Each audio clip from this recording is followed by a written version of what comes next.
Yeah.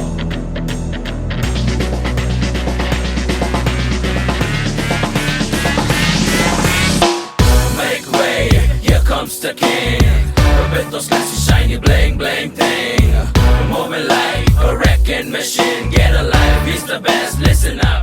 சிங்கத்தை ரொம்ப நாளா கூண்டில் அடைச்சி வச்சிருக்காரு. February 9 வெளியே விட போறாரு.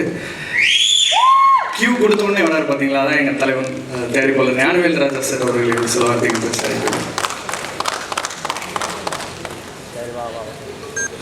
பத்திரிகை தொலைக்காட்சி இணையதள நண்பர்களுக்கும் மேடைகளுக்கும் பெரியவர்களுக்கும் வணக்கம். விஜய் அண்ணி சார் ரொம்ப நல்ல ஃப்ரெண்டு, பேசுகிறதுக்கே கூச்சப்படுவார். சாங்கெல்லாம் பார்க்குறப்ப அவரோட க்ரோத் தெரியுது. ப்ளஸ் ஜீவசங்கர் சார் முதல் படத்துலேருந்து ரொம்ப ரசித்து பார்த்துட்ருக்கோம். இந்த படம் மிகப்பெரிய டேர்னிங் பாயிண்ட் அமையும் அவருக்கு. ப்ளஸ் டோட்டல் டீம் எல்லாருக்கும் வாழ்த்துக்கள். இப்போ போகன் ரிலீஸ் ஆகிருக்கு, ரொம்ப நல்லா இருக்குது படம். முதல் நாளே ஃபேஸ்புக்கில் 2,60,000 பேர் ஷேர் பண்ணியிருக்காங்க. ஒருத்தர் எடுத்து பைரேட்டட் காப்பியை 2,60,000 பேர் பார்த்துருக்காங்க ஃபஸ்ட் டே மட்டும். ஸோ இது வந்து ஒரு தெலுங்கு படம் அத்தாரிட்டின்னு ரிலீஸுக்கு முன்னாடியே எடிட் ஷூட்லேருந்து போயிடுச்சு. அதை அப்லோடும் பண்ணல யாரும். ப்ளஸ் டிவிடி மட்டும் மார்க்கெட்டில் வந்துருந்துச்சு. பவன் கல்யாண் சார் வந்து ஒரு ரிக்வஸ்ட் பண்ணார் ஆடியன்ஸுக்கு, ஃபேன்ஸுக்கும் ஆடியன்ஸுக்கும், இந்த படத்தை பார்க்காதீங்க, தியேட்டரில் வந்து பாருங்கன்னு. 7 நாள் பொறுமையாக ஆடியன்ஸ் வெயிட் பண்ணி இண்டஸ்ட்ரியிலேயே ஒரு மிகப்பெரிய ஹிட்டை வந்து அந்த படத்தை கொடுத்தாங்க. டிவிடி 7 நாள் முன்னாடி வந்து கூட ஆடியன்ஸுக்கு அந்த மைண்ட் செட் இருந்துச்சு. ஆனால் இங்கே ஒரு ஃபேஸ்புக்கில் ஷேர் பண்ணுற தைரியம் ஒருத்தனுக்கு இருக்குது.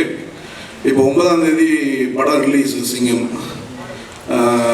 தமிழ் ராக்கர்ஸ்னு ஒருத்தன் ஒரு தேவடியா பையன் போடுறான். இப்படி வந்து 11 மணிக்கு லைவ் ஸ்ட்ரீமிங் பண்ணுறோம். சாரி, பேட் வேர்டு யூஸ் பண்ணதுக்கு மன்னிச்சுங்க. 11 மணிக்கு லைவ் ஸ்ட்ரீமிங் போடுறோம். 2 வருஷம் உழைப்பு மொத்த டீமும் உள்ள கொட்டி அந்த நாய் வந்து 11 மணிக்கு லைவ் ஸ்ட்ரீமிங் போடுறோன்னு சொல்கிறான். ஃபைனான்ஸ் கிளியர் பண்ணி படம் வருமா இல்லையாங்கிறது ஒரு சைடு இருந்தாலும், இந்த சைடு வந்து அவன் கான்ஃபிடென்ட்டாக இருக்கான், நான் 11 மணிக்கு போடுவேன்னு சொல்லிட்டு. இது மொத்த இண்டஸ்ட்ரியும் உட்காந்து வேடிக்கை பார்த்துட்டு இருக்கு, என்னையும் சேர்த்து தான். ஒரு 2 நாள் முன்னாடி வரைக்கும் எலெக்ஷனில் நிற்கக்கூடாதுன்னு இருந்தோம். ஆனால் இன்னைக்கு அந்த நாய்க்கு சொல்கிறேன், தமிழ் ராகாஸ் நாய்க்கு நான் சொல்கிறேன், நீ போடுற நாயே, நீ போடுவேன், எனக்கு தெரியும். ஏன்னா அவ்வளோ லூப் ஹோல் இருக்கு எங்கள் இண்டஸ்ட்ரியில். 6 மாதத்தில் நீ எங்கே இருக்கிறியோ நாயே தேடி வந்து உன்னை தூக்கி உள்ளே உட்கார வச்சு இதை லைவ் ஸ்ட்ரீம் பண்ணல நாயே பண்ணுவேன்டா நாயே. எலெக்ஷன் வருது, அது என்ன பண்ணணுங்கிறது எங்களுக்கு தெரியும். மொத்த இண்டஸ்ட்ரியும் இப்போ கூட ஒன்று சேரல. உனக்கு அவன் பிடிக்கல, அவனுக்கு நீ பிடிக்கல, நான் பிடிக்கல, இப்படியே உட்காந்துட்டு இருங்க. ஒரு நாள் மொத்தமாக டிவி சீரியல் லிஸ்ட்டில் நம்ம இண்டஸ்ட்ரி சேரும். அது நடக்காமல் இருக்கணும்னா கொஞ்சம் நல்ல முடிவுகளை இண்டஸ்ட்ரிக்குள்ளே எடுங்க. இந்த மேடையை அதுக்கு பயன்படுத்தினது தப்பு. இருந்தாலும் எங்கே ஷேர் பண்ணுறதுங்கிற கோபம் வருது. போகன் ப்ரொடியூசர்கிட்ட பேசிகிட்டு இருந்தேன். அவருடைய வருத்தம், அதை வாங்கியிருக்கிற ஸ்ரீகிரீன் சரவணன் சார் இங்கே இருக்கார். அவர் எவ்வளோ முதலீடு பண்ணியிருக்காரு, எவ்வளோ ரிஸ்க் எடுத்திருக்காரு இந்த விஷயத்தில். அதனால் அவருக்கு தான் அந்த வழி என்னங்கிறது தெரியும். அப்புறம் பப்ளிக்கும் வந்து எந்த கோபத்தை எந்த இடத்துல காட்டுறதுன்னு தெரியறதில்லை. ஓட்டு போட்டு ஜெயிக்க வச்ச ஆட்களை தவிர எல்லாருக்கிட்டையும் நிறைய எதிர்பார்க்குறீங்க. கேள்வி கேட்கறது எம்எல்ஏ எம்பி கிட்ட கேட்கறது கிடையவே கிடையாது. சரிங்களா? நடிகை வரல, அங்கேயே வரல, இங்கேயே வரல, வந்தா கூட்டுறோம், வரலினா கூட்டுறோம். எதுக்கு இவ்வளோ கம்ப்ளைண்ட்? எதுக்கு வராமல் இருந்திருக்காங்க? எந்த நடிகர் நல்லது பண்ணாமல் இருந்திருக்கான்?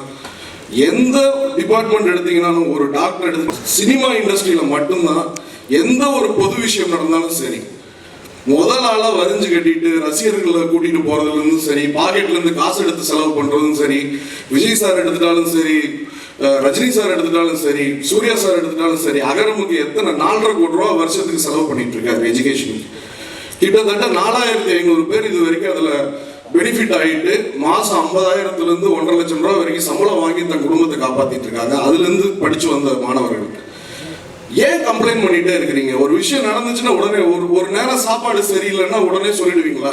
வீட்டில் அம்மா சரியில்லைன்னு சொல்லிட்டு, அந்த நேரம் உப்பு கொஞ்சம் கம்மியாக இருக்குது, அவ்வளோதான். எல்லாம் தயவு செஞ்சு பப்ளிக் ஒரு அவேர்னஸ் வரணும். இத்தனை பேர் உழைக்கிறாங்க ஒரு படத்துக்குள்ள, உங்களை என்டர்டெயின் பண்றதுக்கு மட்டும்தான் இத்தனை உழைப்பும் போடப்பட்டு இருக்கு. ஒரு டைரக்டர்ல இருந்து மியூசிக் டைரக்டர்ல இருந்து அத்தனை பேரும் டே அண்ட் நைட் உட்கார்ந்து உழைச்சு உருவாக்கி தான் ஒரு படம் வருது. என்னன்னா மக்களை சந்தோஷப்படுத்தணும், அதுதான் ஃபர்ஸ்ட் டார்கெட். சம்பளம்ங்கிறது ரெண்டாவது, அது தேடி வர்ற விஷயம், அதை விட்டுருங்க. ஃபர்ஸ்ட் ஒருத்தர் ஆரம்பிக்கிறப்ப கோடியில சம்பளம் வாங்கணும், லட்சணத்துக்கு சம்பளம் வாங்கணும்னு யாருமே இந்த இண்டஸ்ட்ரிக்கு வரல.